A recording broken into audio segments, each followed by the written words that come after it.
Guys, welcome to another episode of Swan TV, where today we meet another Swan, and I'm very, very pleased to be joined by the wonderful Brogan, who is one of our amazing client discovery enthusiasts. Brogs, how are you doing today?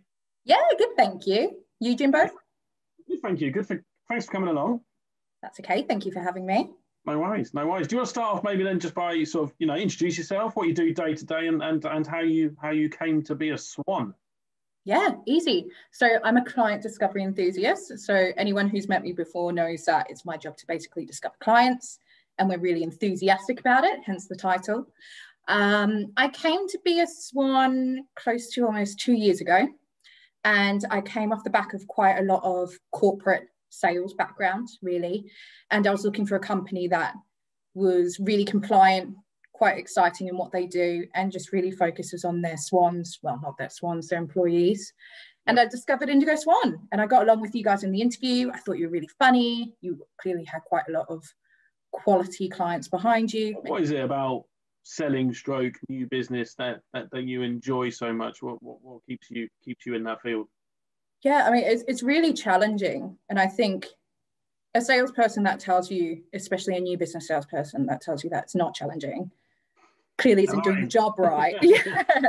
I mean, it's incredibly challenging to do. And I think the stigma that goes with it is also the reason why I stay in it all throughout my career and every company I've worked for. I've loved to kind of be the person that is quite honest with a client. And I think it's really nice to be able to change someone's no to a yes on the basis that they trust you. And that's because you are being open and honest. And, being a lawyer's daughter, I love a good challenge. So for me, I've just never kind of looked back and always stayed in new business. And obviously, you speak to a lot of people every day or every week, about, coming on board and using Indigo Swan and letting us have a look at their energy procurement and energy strategy. What tips would you give to businesses who are considering reviewing their energy spend? Yeah, I mean, it's quite a simple tip, but I think it's probably one of the ones that isn't discussed enough is you need to look at it.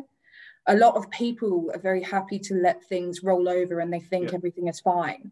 But you need to have those discussions. And if you have those honest discussions with your current supplier and your current broker, and you get someone on the phone giving you a phone call on through, and they genuinely sound interested in what you need and want to look at it for you, it's always good to have those discussions to be able to get a good idea of where you are, if you're getting what you want from who you're currently with. And if you're looking at the right sort of companies and they know they're not right for you, as I know we do quite a few times at Indigo Swan, we'll say, stay where you are.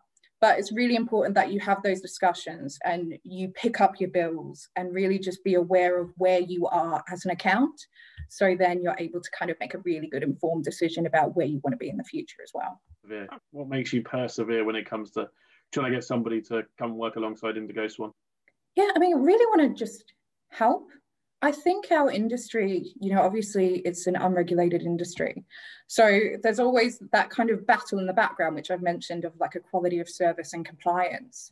So I just want to help them. And that sounds so cliche, but doing the job that I do, it's really important to make sure you care about the companies you're having that conversation with, which can be really easily forgotten in my particular title, being in sales. So yeah, it's just about helping people and having those honest discussions. And to be honest, I've made some good contacts and friends just from having like close to 8 months of conversations with companies about, their energy. Next thing you know the name of their daughter or their dog. So it's really just about helping people to make the right choice, whether that's with us or with someone else. Perfect, Bruce. Perfect.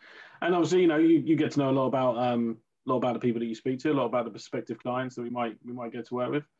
They get to know a lot about you. So one of the things that you are particularly passionate about and interested in is karate. Yes. Talk to us a little bit. Talk to those people watching this video that don't know you. Talk to us a little bit about the karate, where that started, what you did, and why it still plays quite a large part in your life today, and how it helps you daily. Yeah, I mean, so I started karate when I was quite young. My dad is a karateka master. He's way better than I am. He's still doing it and still kicking butt. But yeah, when I was younger, after my parents separated, it was more kind of finding time and to spend with my dad. And what my dad did was he taught a class for Japan Karate Association in Australia. And we would go along every Thursday night and Saturday morning and just train. And I was horrible at it at the start. Like, I was so bad. I just couldn't really remember any of the moves. And I was a little bit more on the pretty side of things. Karate kid, you were not. I was not Cobra Kai, that's for sure. But then I really started persevering with it. And I think my dad actually picked up on it. I was a bit of a quitter. You know, I tried a bit of everything. And I just wasn't really good at anything.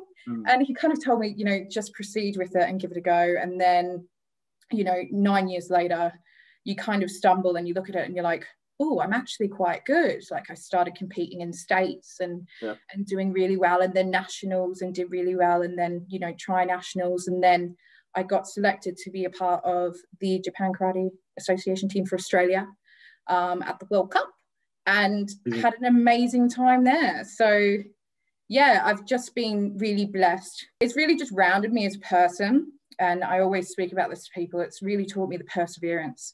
So I'm definitely in the right industry for that karate to back me up, because my dad's always said, you know, once you find that thing, you don't let go of it. And for me, this is my thing. It brings me a bit of self-worth. And even though I don't compete anymore, it's just nice to know I was a bit of a badass when I was younger. You are still a badass. I can kick and punch, and I walk around really confidently. So yeah, it's really kind of helped me become who I am today.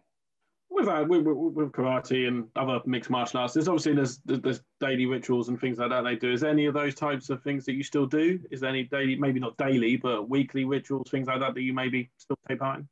Yeah, definitely. So I still train all the time. I still do my kicks and my punches. But most importantly, a part of karate is we say something at the start and end of every class, or at the start and end of every training, which is known as a dojo-kun. What that is basically 5 commandments, which is how you should live and breathe in what you do. So it's seek perfection of character, which I love, and I'm pretty sure I'm going to get tattooed on me at some stage in my life. You know, be faithful, endeavor, respect others. And the last one is refrain from violent behavior, which is a little bit counteractive. A lot of people, including my husband, say that's ridiculous. It's a martial art. But it makes sense, doesn't it? Yeah, because in martial arts, it's not so much about attacking someone, it's the self-defense. Yeah. So it's really important that that behavior isn't just physically, but also your mindset. One of the questions, when we used to have the podcast, we now moved the Meet the Swans into video format. We used to talk about potatoes. So before we came on this, you told me you didn't really like potatoes. So this could be quite interesting. You really had to rank these potatoes. Okay. In order of worst to best. Get that right? Worst to best. What order would you put them in? So you got fried, boiled, mashed, baked, and roast. Worst to best. Okay. I'll write it down. So the worst would be boiled. Like, obviously. Wouldn't have any taste, would it? Right. Then, this is going to be so controversial, fried. Whoa, I know, I'm not even a big fan of fried. Baked would be third, because, you know, a jacket potato ain't that bad, but it wouldn't be my first choice. No. Then it would have to be mashed, would be fourth, just because you could put it with bangers, can't you? Bangers and mash. You can. And then, yeah, roasties at the top. But as you said to me before it's call, had I had dauphinoise on there, that'd have been top. Mate, sold. I know that makes me sound fancy, but I love a good dauphinoise. Everyone loves a dauphinoise. So there you go. Heard it here first. Brogan's order of potatoes. And we asked you to bring a lot across a little item, something that has been important to you or was important to you in 2020. What item did you bring? Well, I was going to go coffee pot because everyone knows I'm obsessed with my coffee, and it did make me survive 2020. But I actually brought my Kindle. Amazing. And why was the Kindle so important to you? Because I think, you know, not being able to go away and things and kind of do a lot of socializing, I really started picking up reading, and quite a lot of reading, and started reading some old books as well. And it kind of made me feel like I could kind of have space outside of my own space, get a little bit imaginative, because I can't draw. I'm terrible at that. So just reading has kind of kept me sane, especially because my partner, you know, works in the NHS. So he's away a lot. And kind of feel like I can talk to my characters, get a bit passionate about it, get in a heated debate online about characters. I love it. So yeah, it's going to be my Kindle. It's become my best friend. I'd marry it if I could. Love it, Brogs. Well, shout out to Terry. Shout out to Terry for all the good work he's doing for the NHS. Legend. Little legends, that one. Lot of time for that. But I suppose, yeah, have you got a recommendation? Any books you recommend? Have you got one or two recommendations for the viewers? Yeah, definitely. I mean, the most recent one that I've been reading, which is a very common one, is the Dalai Lama, The Art of Happiness. And that's more about just kind of finding yourself and getting to a place of being happy. Well, thanks for having you on. Anyone out there having a watch, get in contact with Brogan. If you don't work with Indigo Swan already, get in contact with Brogan. She'd be more than happy to help. Brogs, do you want to tell them what your email address is, best way of contacting you?